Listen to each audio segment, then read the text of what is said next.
అందరికీ మరణాత. మరి ఈ బుధవారం దినాన దేవుని వాక్యాన్ని ధ్యానించుకుందాం.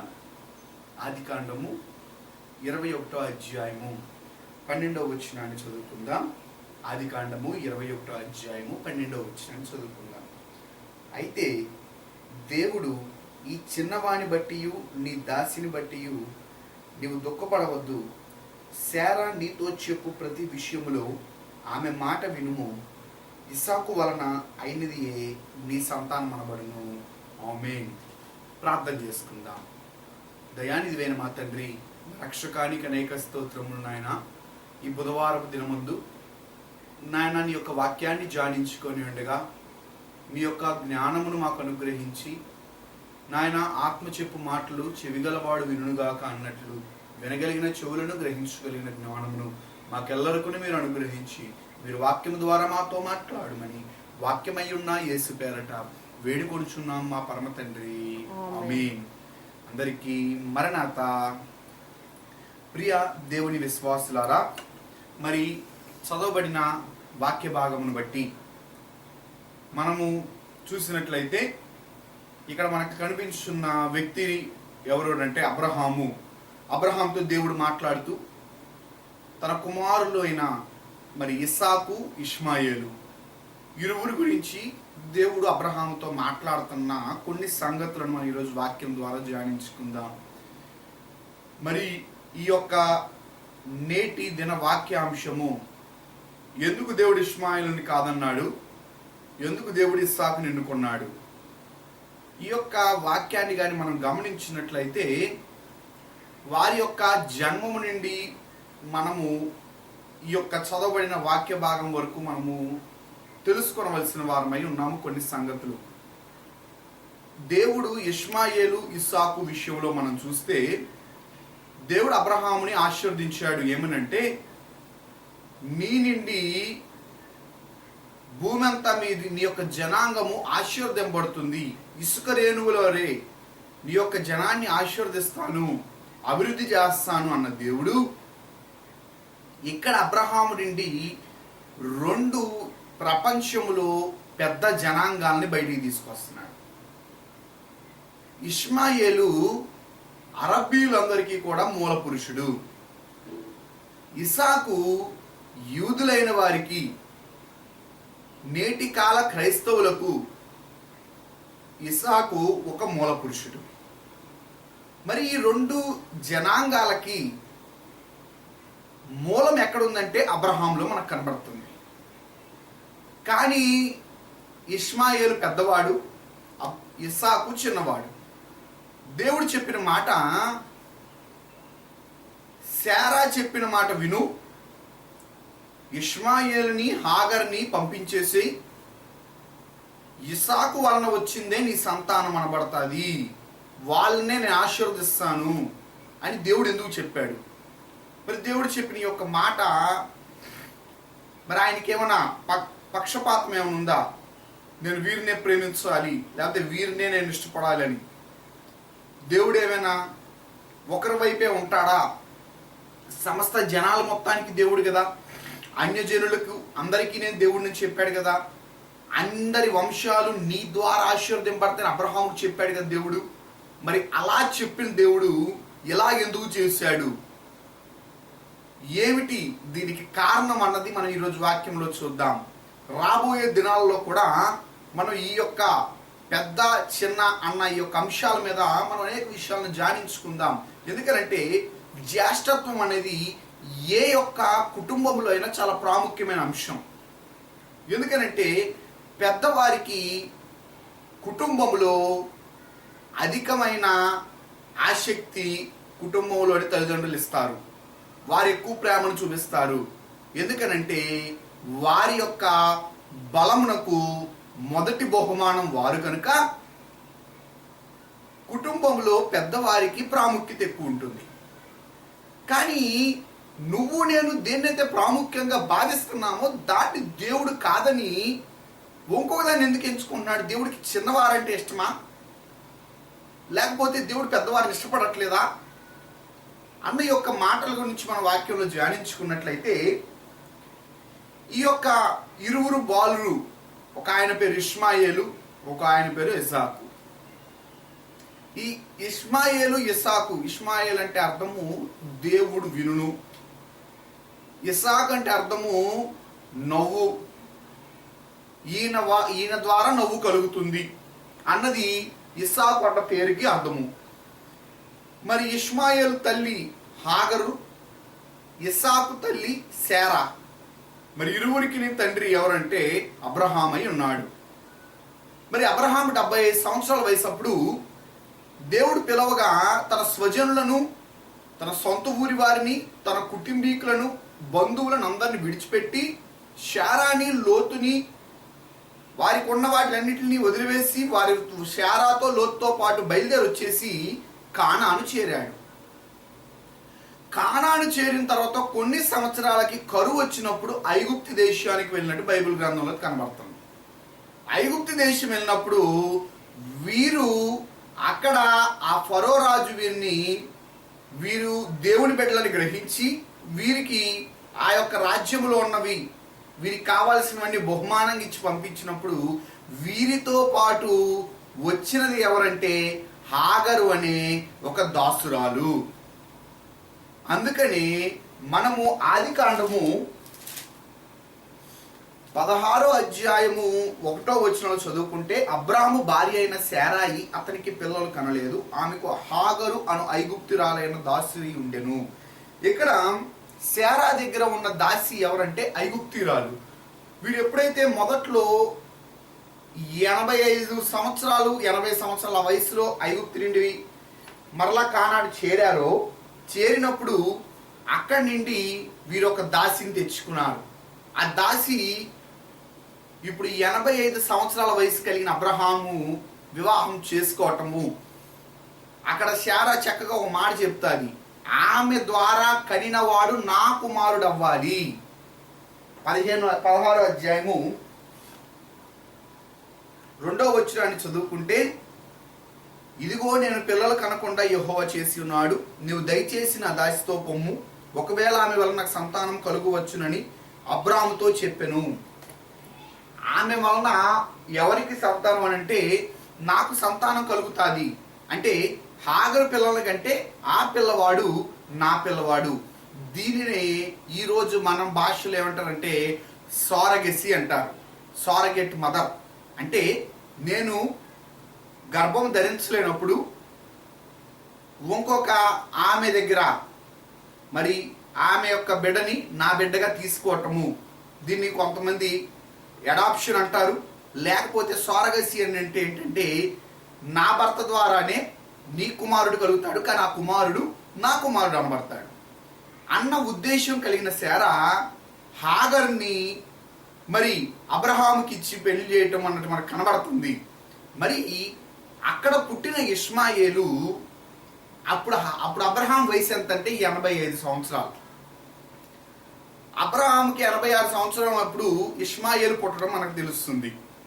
పుట్టిన తర్వాత 99వ సంవత్సరంలో దేవుడు అబ్రహాంతో మాట్లాడుతున్నాడు. దేవుడు అబ్రహాంతో ఏమని మాట్లాడుతున్నాడంటే, వచ్చే సంవత్సరానికి శారా ద్వారా నీకు కుమారుడు పుడతాడు. అప్పటిదాకా అంత ప్రశాంతంగా ఉంది. ఇప్పుడు అబ్రహాముతో దేవుడు ఏం చెప్తున్నాడంటే, నీకు వచ్చే సంవత్సరానికి కుమారుడు పుడతాడు, ఆయనకి ఇస్సాకు అని పేరు పెట్టాలి. ఎప్పుడైతే 85 సంవత్సరాలప్పుడు హాగర్ గర్భం ధరించిందో, హాగర్ కంట శారా నీచురాలుగా కనబడింది, అంటే తక్కువ దానిలో చూస్తుంది. ఇప్పుడు యజమానురాలు ఎవరు? శారా. దాసి ఎవరు? హాగరు. కానీ హాగర్ ఎలా చూస్తుందంటే, ఎప్పుడైతే గర్భం ధరించిందో నేను గోద గొప్ప, నా యజమానురాలు గొడ్రాలు కదా అని ఆమెను చులకనగా చూడటం మొదలెట్టింది. ఎప్పుడైతే చులకనగా చూడటం మొదలెట్టిందో, ప్రియదేవుని సంగమా, ఈ యొక్క శారా ఏం చేసిందంటే హింస పెట్టడం మొదలెట్టింది. ఏమో పారిపోయింది. దేవుడు చెప్పాడు ఏమనంటే, నువ్వు అణిగిమణిగి ఉండు హాగరు, శారా దగ్గర నువ్వు అణిగిమణిగి ఉండు అని దేవుడు చెప్పాడు. వెంటనే మరలా వచ్చింది, కుమారుడిని గంది ఇష్మాయేల్ అని పేరు పెట్టుకున్నారు. బాగుందంతా మంచిగా. 13 సంవత్సరాలు అయిపోయినాయి. దేవుడు చెప్తున్నాడు, నీవు నీ యొక్క సంతానం ఎప్పటి నుండి సున్నతి చేయబడాలి, ఇది నీకు నాకు ఒక నిబంధన అన్నాడు. చెప్పి ఆ తర్వాత పేల్చాడు అన్నమాట దేవుడు. పెద్ద బాంబు ఏంటంటే వచ్చే సంవత్సరం నీ కుమారుడు పుడతాడు, ఆయనకి ఇస్సాకు అని పేరు పెట్టాలి. ఇప్పుడు చూడండి అబ్రహాం యొక్క పరిస్థితి. శారాకి కుమారుడు పుట్టాడు. శారా కుమారుడు పుట్టినప్పుడు ఇప్పుడు ఇష్మాయేలు ఉన్నాడు, శారా కుమారుడైన ఇస్సాకు ఉన్నాడు. ఇప్పుడు అబ్రహాం ఎవరిని ఎక్కువ ప్రేమించాలి? మొదటి ఫలమైన ఇష్మాయేల్నా, దేవుడు చెప్పి ఇచ్చిన ఇస్సాకునా? ఇప్పుడు అబ్రహాము రెండిట్ల మధ్యన ఒక సందిగ్ధంలో మిగిలిపోయాడు. ఈ సందిగ్ధము దేనికి తెరదీసిందంటే, అబ్రహాము ఇస్సాకు పుట్టిన తర్వాత, ఇస్సాకు పాలు విడిచిన తర్వాత పెద్ద విందు చేశాడంట. విందు చేసినప్పుడు శారాకి చాలా సంతోషం. ఎందుకంటే ఈయన నా సొంత కుమారుడు. ఇప్పటిదాకా ఇష్మాయేల్లో ఈయన నా కుమారుడు అని అనుకున్నాను, కానీ ఈరోజు నా సొంత కుమారుడు అని ఆనందపడుతున్నప్పుడు ఈ యొక్క ఇష్మాయేలు ఆమెను చూసి ఎగతాళిగా నవ్వాడంట. బైబిల్ గ్రంథంలో ఉన్న మాట. ఎప్పుడైతే ఆమెను చూసి ఎగతాళిగా నవ్వాడో,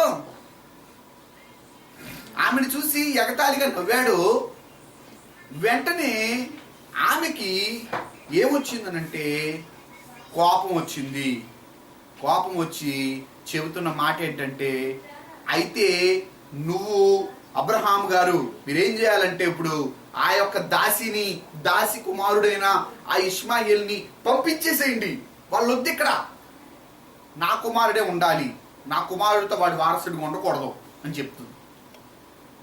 ఇప్పుడు చూడండి, ఇప్పుడు అబ్రహాం ఏం పని చేయాలి?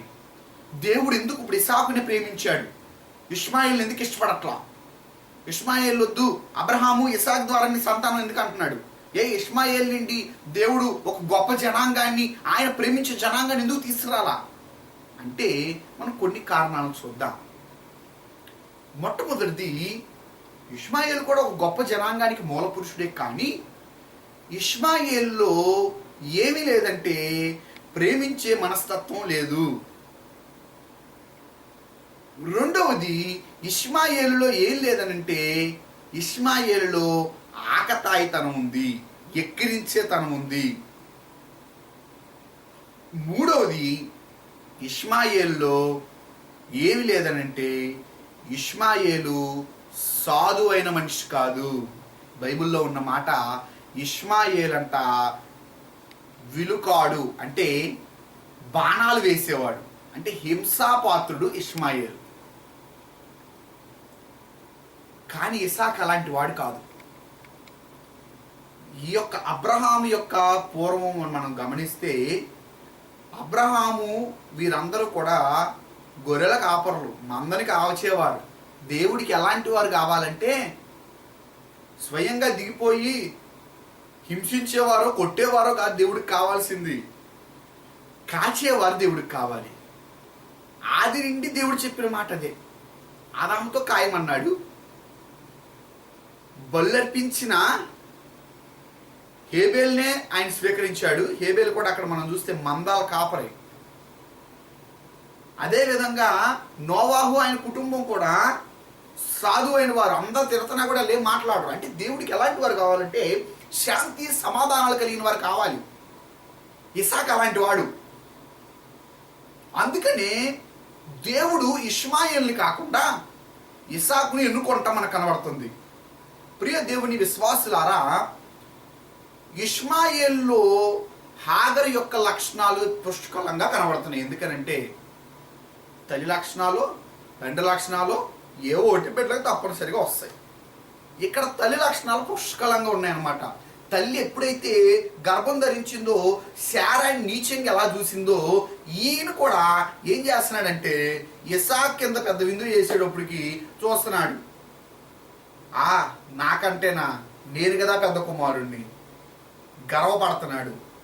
గర్వపడటమే కాదు, ఆయన హేళనగా చూస్తున్నాడు అనమాట. ఈ యొక్క ఇష్మాయేలు గర్వంతో కూడుకున్న వాడిగా మనకు కనబడుతుంది. ఆయనలో మంచి లక్షణాలు ఏమీ లేవు. తర్వాత ఈయన ఎప్పుడునూ కూడా ఆయన శ్రమ పెట్టేవాళ్ళ కనబడుతున్నాడు కానీ సంతోష పెట్టేవాళ్ళ కనబడట్లా. ఎందుకనంటే తండ్రి అంత పెద్ద భోజనాలు ఏర్పాటు చేశాడు, విందు ఏర్పాటు చేశాడు. విందు ఏర్పాటు చేసినప్పుడు ఈయన ఏర్పాట్లు చూసుకోవాలి ఇంట్లో పెద్ద కుమారుడిగా. కానీ ఈయన చేస్తున్న పని ఏంటంటే అక్కడ నవ్వుతున్నాడు. ఎవరిని చూసంటే తనను పెంచిన తల్లిని చూసి నవ్వుతున్నాడు. తను పెంచిన తల్లిని చూసి నవ్వటం అంటే తల్లిని ఎక్కిరించుట పెద్ద తప్పు. ఎప్పుడైతే ఈ యొక్క తప్పు చేశాడో మరి ఆమె కోపం వచ్చింది.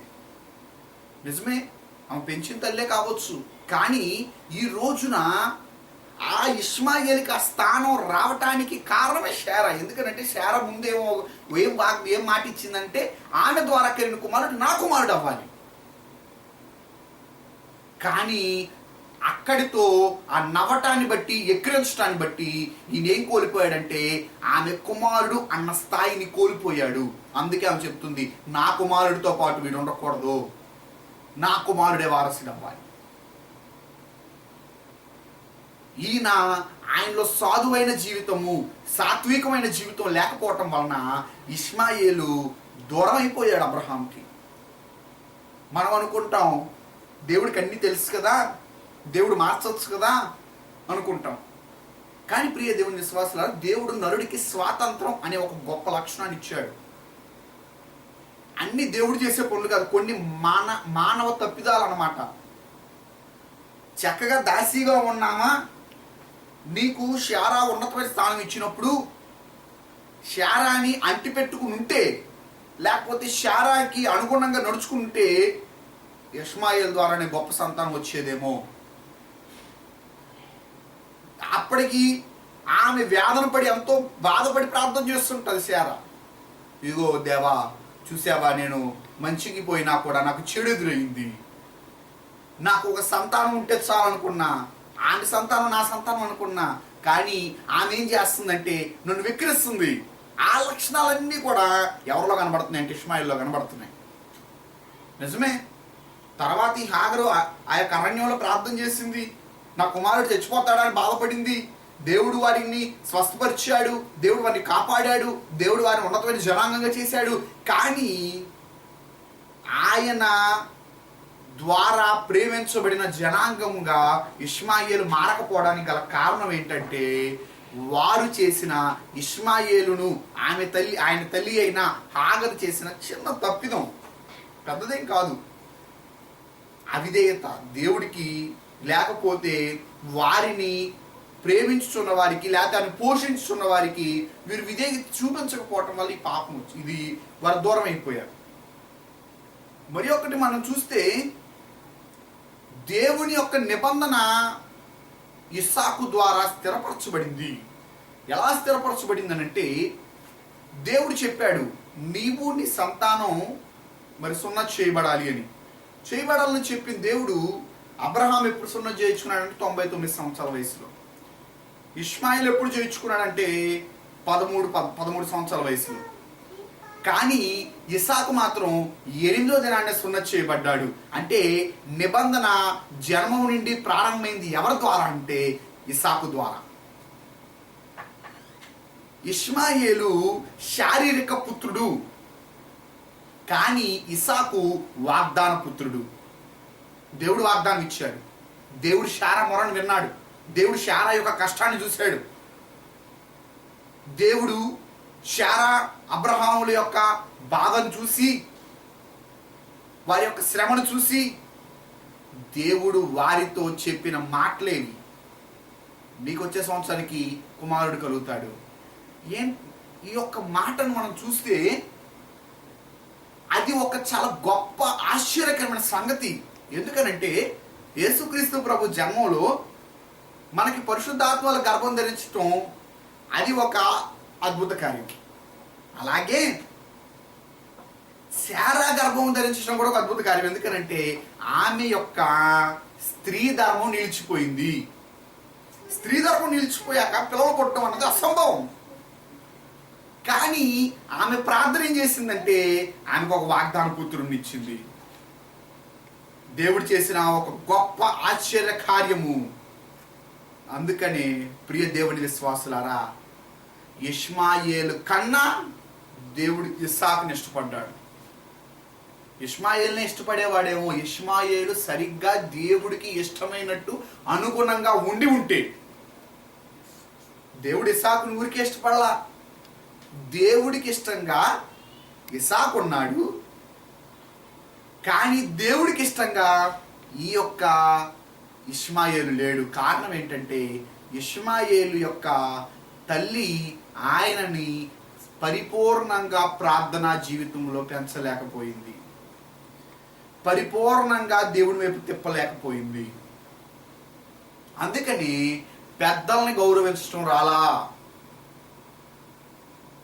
వారిని పెద్దల్ని ఎక్కిరించకూడదు, లేకపోతే వాళ్ళకి విధేయులై ఉండాలని తెలియలా. అసూయ క్రోధము కలిగిన ఈ యొక్క ఇష్మాయేలు దేవుడు ఇష్టపడలా. అందుకనే ఈ అబ్రహాము వారిని పంపించేసేయి, కానీ నన్ను గొప్ప జనంగా చేస్తా. కానీ దేవుడు ఎంత గొప్పవాడంటే పంపించే మన దేవుడు వాళ్ళని విడిచిపెట్టలేదండి. పంపించే అన్న దేవుడు వారికి గొప్ప మార్గాన్ని చూపించాడు. పంపించే అన్న దేవుడు వారికి ఇంకా ఉన్నతమైన స్థానాన్ని ఇచ్చాడు. ఈ రోజున ప్రపంచంలో అత్యంత ధనవంతులు ఎవరు అంటే అరబ్ దేశం వారే. కారణం వారిని కూడా దేవుడు ఆశీర్వదించాడు. ఎందుకనంటే ఆయన ఏ జనాంగాన్ని కూడా తులసివేసేవాడు కాదు. ఎందుకంటే అందరం కూడా ఈ ప్రపంచవ్యాప్తంగా ప్రపంచంలో ఉన్న ప్రతి ఒక్కరు కూడా ఎవరి తండ్రి అంటే అందరికీ కూడా అబ్రహామే. అబ్రహాం నుండి అన్ని వంశాలు వచ్చాయి. ప్రపంచంలోనికి ఒక 2 గొప్ప జనాలు రావటానికి, ఒకటి అరబ్బీలు, రెండోది ఈ యొక్క యూదులు, క్రైస్తవులు, ఇలాగ అనేక మంది రావటానికి గల కారణం ఈ యొక్క అబ్రహాం యొక్క జీవితం. అబ్రహాం దేవుడికి నమ్మకంగా జీవించాడు, విశ్వాసుల తండ్రిగా ఉన్నాడు. ఆయనకి సరిపడిన వాడు ఇష్మాయేలు కాదు దేవుని దృష్టిలో. నరుల దృష్టిలో ఇష్మాయేలు గొప్పగా ఉండొచ్చు, ఇష్మాయేలు గొప్పగా అన్ని పనులు చేసి పెట్టచ్చు. కానీ దేవుడు మన జీవితాల్లో పై వాటిని చూడడండి. మనమైతే పైన వాటిని చూస్తాం, ఆ బాగుంది అనుకుంటాం, ఇది గొప్పది అనుకుంటాం. కానీ దేవుడు అంతరంగం పరిశీలించేవాడు. దేవుడు ఇష్మాయేలు అంతరంగం పరిశీలించినప్పుడు దేవుడికి నచ్చలా. దేవుడు ఇస్సాకు అంతరంగం పరిశీలించినప్పుడు దేవుడు మెచ్చుకున్నాడు. కారణం ఏంటంటే ఆ యొక్క బిడ్డల్ని పెంచే మార్గము తల్లులైన వారు సరి చేసుకోవాలి. మనకి సామెతలో కూడా ఉంటుంది, బాలుడు నడవలసిన త్రోవను వారిని నేర్పినట్లయితే వారు ఎప్పటికి కూడా మార్గం నుండి తొలగిపోరు. కనుక ప్రియ దేవుని విశ్వాసులారా, శారా చక్కని మార్గాన్ని ఇస్సాకుకి చూపించింది, హాగరు ఇష్మాయేలుకి చూపించలేకపోయింది. కారణం ఏంటంటే హాగరు తను ఎలా జీవించిందో ఇష్మాయేలు కూడా అలా ఉండాలనుకుంది, అదే నేర్పించింది. దాని ద్వారా వారిరువురిని కూడా మూల్యం చెల్లించుకున్నారు. కానీ శారా గొడ్రాలుగా 90 సంవత్సరాలు ఉన్న దేవుడు తనకిచ్చిన గొప్ప ఆధిక్యతని ఉపయోగించుకుంది. తన కుమారుడి ద్వారానే ఒక గొప్ప జనాంగానికి తల్లిగా మారిపోయింది. అందుకని అపోస్తులైన పౌలు కూడా చెబుతూ గలతీ సంఘంతో, మనం దాసురాలి యొక్క పిల్లలం కాదు, దాసి యొక్క పిల్లలం కాదు, మన స్వతంత్రురాలి యొక్క పిల్లలము. కనుక ప్రియ దేవుని విశ్వాసులారా, మనము ఈ రోజున స్వతంత్రులమై ఉన్నాము. మనము దాసులమైన వారి పిల్లలం కాదు, స్వతంత్రులైన వారి పిల్లలం. కనుక మనం కూడా ఏం చేయాలంటే ఇస్సాకు ఎలా అయితే సాధువుగా, మృదువుగా, సాత్వికంగా ఉండి దేవుడికి ఇష్టడయ్యాడో, మనము కూడా అలా ఉండి ఆయనకి ఇష్టలైన వారిగా ఉండి, మనము లోకంలో చిన్నవారం కావచ్చు కానీ దేవుని దృష్టిలో పెద్దవారం కనుక మనందరమును కూడా అటువంటి విధముగా ఆశీర్వదింపబడే ధన్యత తండ్రి మనెల్లరకును అనుగ్రహించి నడిపించునుగాక. ఆమేన్. దయానిధివైన మా తండ్రి, మా రక్షకానికి అనేక స్తోత్రములు నాయన. ఇష్మాయేలులో దేవా గర్వముంది నాయన, ఎగతాళి చేసే స్థితి ఉంది. అయినప్పటికీ ఆ జనాంగాన్ని నువ్వు నాశనం చేయలేదు, లేకపోతే వారు తీసివేలా. కానీ నువ్వు ఎన్నుకున్న జనంగా కాకుండా వారిని పక్కన పెట్టావు. కానీ ఇస్సాకు మృదువైన వాడిగా, సాత్వికుడిగా, నీ హృదయాలోచనకి తగినట్టుగా ఉండటం బట్టి నీ యొక్క స్నేహితుడు నాయనా, నీ యొక్క గొప్ప విశ్వాసి అయిన అబ్రహాము కలిగిన లక్షణాలని ఇసాకు కలిగి ఉండటం ద్వారా ఇసాకుని నీవు ఇష్టపడ్డావు. నిజము దేవా, అబ్రహాము బలివటానికి తీసుకెళ్ళినప్పుడు ఇసాకు మారు మాట్లాడలా, తీసుకెళ్ళి ఆ కట్టెల మీద పడుకోబెట్టి కట్టి వేసిన ఆనందంగా సిద్ధపడ్డాడు. అదే స్థానంలో ఇష్మాయేలు ఉంటే అలా ఉండేవాడా అనే ఒక గొప్ప ఆలోచన, గొప్ప ప్రశ్న. నిజం తండ్రి, అటువంటి తండ్రికి లోబడ్డాడు, తల్లికి లోబడ్డాడు, తల్లిదండ్రులైన వాడి మాటని విని నడుచుకుని పెద్దలైన వారికి లోబడ్డాడు. అందుకని ఇస్సాకుని ఎన్నుకున్నాం, ఇష్మాయేల్ని కాదన్నాం. ఈరోజు మేము కూడా ఇస్సాకు వలె పెద్దలైన వారికి, నాయన మా యొక్క తల్లిదండ్రులైన వారికి మేము కూడా విధేయులై ఉండి నీ రాజ్యంలో అందరికంటే గొప్పగా నీకు విధేయులై ఉండి జీవించి నీ రాజ్యంలో చేరే భాగ్యం మాకెల్లరికీ మీరు అనుగ్రహించమని యేసు అతి శ్రేష్ఠ నామంలో వేడుకొంచున్నాం మా పరమ తండ్రి. అందరికీ మరణాత. మరి వచ్చే వారం కూడా మరలా దీనికి ఇది ఒక సిరీస్గా మేము చేయాలనుకుంటున్నాం. దేవుడు ఎందుకని చిన్నవారిని ఎన్నుకుంటున్నాడు, పెద్దవారిని ఎందుకు ఎన్నుకోవట్లా? మరి ఇష్మాయేలు కుటుంబంలో పెద్దవాడు, కానీ దేవుడు ఇష్మాయేల్ని ఎన్నుకోవాలా? ఇస్సాకుని ఎందుకు ఎన్నుకున్నాడు? ఈ వారం మనం చూసాం. అలాగే మరలా వచ్చే వారం ఇంకొక అంశంతో దేవుడు ఎందుకు పెద్దవారిని కాకుండా వచ్చే బుధవారము మరలా ఇంకొక విషయాన్ని మనం చక్కగా ధ్యానించుకుందాం. దేవుడు మరి యొక్క మరలా మనం కలుసుకునేంత వరకు కూడా దేవుడు మనల్ని దీవించును గాక. మరణాత.